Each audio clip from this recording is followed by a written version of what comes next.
Welcome to the Know, I'm Ashley. DICE has released a new Battlefield 5 trailer, and hey, credit where credit's due, it's got a lot more action than we've seen in previous footage of the game. Also might have given us our first look at the game's Battle Royale mode. The trailer focuses on the Dutch city of Rotterdam, which was devastated in World War II after a German attack. We see buildings exploding, lots of tank action, gunfights, all set to the song House of the Rising Sun. And at the end of the trailer, we see people and tanks battling it out inside a shrinking ring of fire as the clock ticks away, which, hey, you put all those things together, that sounds an awful lot like a tease of the game's Battle Royale mode. Looks like we're going to learn more at Gamescom later this month, not a huge surprise. The video description seems to promise more details at that time, so keep an eye out for that. And of course, Battlefield 5 is going to be releasing for PS4, Xbox One, and PC October 19th, right there between Call of Duty and Red Dead Redemption 2.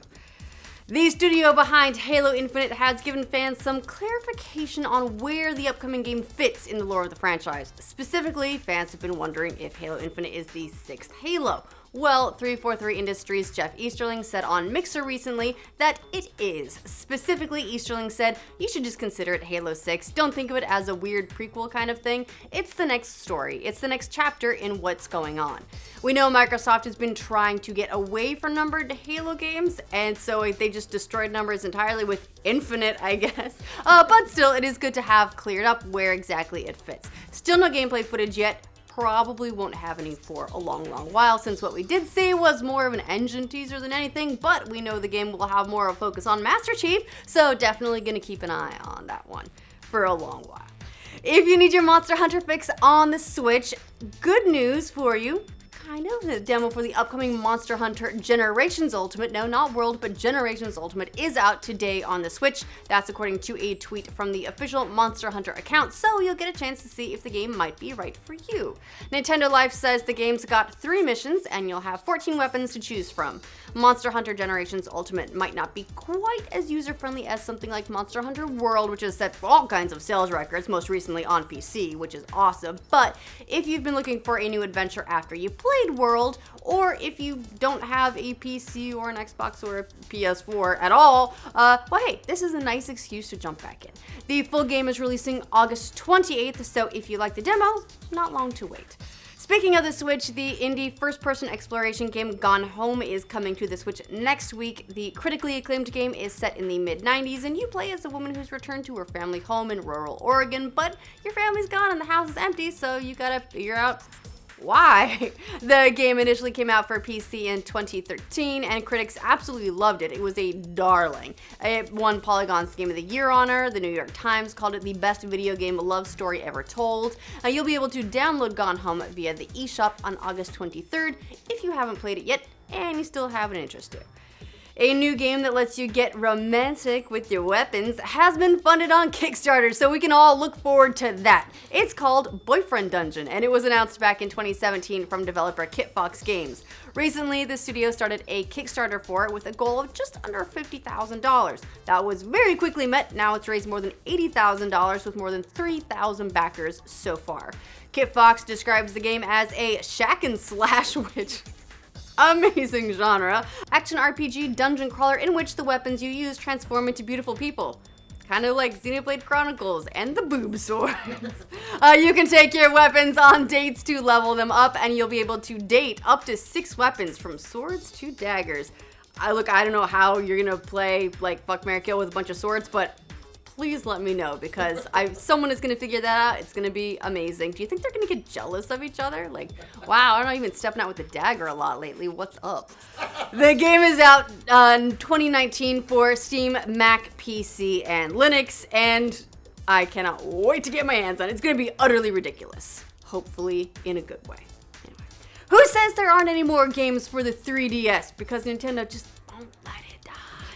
The next installment in the Tough as Nails Etrian Odyssey franchise is headed to the portable next year. Atlas USA tweeted that Etrian Odyssey Nexus is coming to the West on February 5th, 2019. That's great news for people who still want a reason to play their 3DS, especially for people who like a tough RPG and who still want to find a reason to play 3DS. Well, you know, they just released WarioWare too, I guess, so there are still reasons, but man, I just want them all on Switch. Anyway, Etrian Odyssey's won a lot of fans over the years for its gameplay that also requires you to make your own dungeon maps using the lower screen. The game came out in August in Japan. It's billed as the definitive experience of the franchise. So, if your 3DS has been just sort of collecting dust, maybe a reason to pull it back out.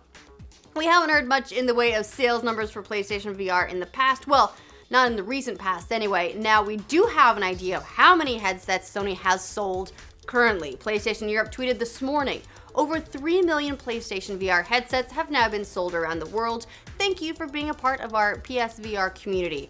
Pretty solid total, considering VR has been notoriously slow to catch on over the last couple of years. It just didn't get quite the adoption rate that a lot of analysts expected. I mean, keep in mind, analysts were expecting bonkers numbers, and that just didn't eventuate. But Sony's been the first console maker to offer VR this generation, and while there have been rumors that it might come out with a new VR headset at some point, so far there's been no comment from the company, so we'll see. In the meantime, PlayStation VR looks like it is the consumer market leader for VR.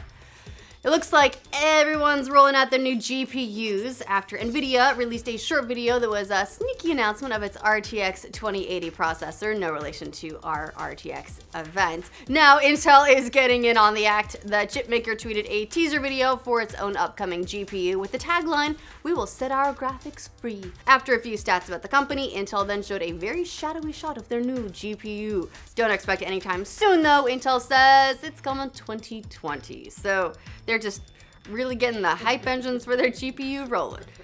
We heard last week that Disney head honcho Alan Horn was going to sit down with writer-director James Gunn in the wake of the outpouring of support from the media, the fans, and his Guardians of the Galaxy cast and talk over the hasty decision to fire Gunn for decade-old tweets. For that week, at least we had a little bit of hope, maybe, I guess, that Disney might rethink the firing, bring Gunn back to finish out the trilogy, but it doesn't look like that's going to be the case. No hope here. Variety is reporting that while the meeting was civil and professional, Horn is sticking by his decision. On the bright side, Variety also reports they still plan on using Gunn's already completed script for Volume 3. Now you'll remember Dave Bautista threatened to walk away from the film if Disney chucked that out too, so at the very least the script will still serve as the basis for whomever comes on board to finish out this trilogy. Word on the street is the Gunn script is crucial to setting up the pieces for Marvel's next phase. Next piece of news we're expecting to hear is Gunn's replacement. Marvel set a 2020 release date for Guardians of the Galaxy Volume 3, so they do have to get into production by early next year at the latest. That means that decision could happen pretty quickly. I have seen Taika Waititi floated around, not among Disney, I have no insight there, but just among the community. He did a great job with Thor Ragnarok and seemed like he could possibly nail that tone. So, I don't know, we'll see. Or they just bring in someone totally different. When Dave Filoni surprised everyone at Comic-Con with the news that the Clone Wars was going to come back for another season, there was a question how the showrunner was going to be able to juggle both Clone Wars and the new Star Wars animated show Resistance. We got the answer today. He can do both because he's not actually showrunning Resistance, which is taking the Rebels-like approach of filling an empty gap between the movies. Rebels was between the prequels and A New Hope, and Resistance is taking place between Return of the Jedi and The Force Awakens. Filoni told IGN he'll still be creatively involved in Resistance, but won't be the lead. He compared his role to how George Lucas was with him on the original Clone Wars series. He'll give notes on a regular basis, but trust in an as yet unnamed colleague to take the reins on the day-to-day while he himself focuses once again on finally putting the Clone Wars to bed with the series closer he wasn't able to do when it was canceled back in the day. Star Wars Resistance will debut this fall on Disney XD, and the new 12-episode season of The Clone Wars will come sometime in 2019 exclusively on Disney's streaming service. They want that to just make sure they're gonna have a successful streaming platform, I think. Star Wars, one of those properties that can do it, and a new Star Wars series, pretty good bet. Alright, that is the news for this roundup. Let us know what you think of all of the updates in the comments down below. To make sure you get all the crazy news from every corner of the internet every weekday, like this video. And if you're new around here, subscribe to The Know.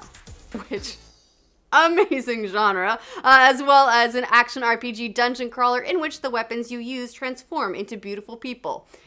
Hey, was it Xenogears? Oh, Xenoblade Chronicles. Yeah. Okay.